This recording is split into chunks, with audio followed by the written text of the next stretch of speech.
Vous avez la parole.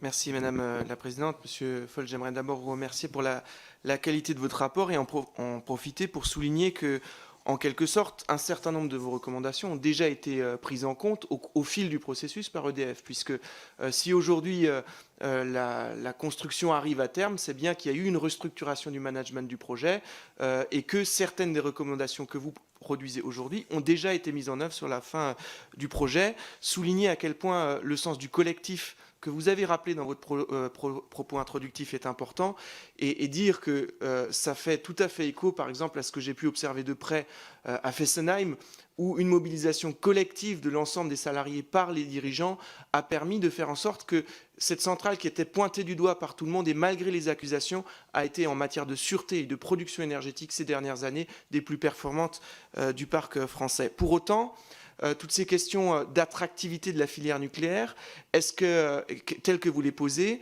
est-ce que la réponse qui est apportée par le gouvernement, qui est de dire on repousse à 2023 une décision sur l'avenir de la filière nucléaire et donc la construction d'EPR, est-ce que ça, ce n'est pas contradictoire avec ce que vous appelez de vos voeux la visibilité pour cette filière? Sur la visibilité et les décisions à prendre, je ne sais pas quand la décision sera prise.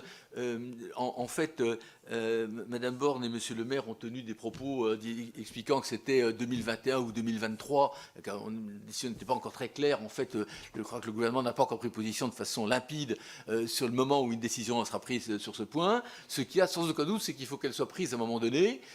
Si on veut, une fois de plus, enfin, je me répète, mais c'est une conviction très très forte de ma part, si l'on veut construire les EPR, il faut à un moment le décider clairement, le décider assez rapidement et le décider avec une série d'EPR devant nous. Ou sinon, on peut très bien considérer qu'on peut faire sans EPR et trouver des solutions alternatives. Encore faut-il se convaincre qu'elles sont possibles et crédibles.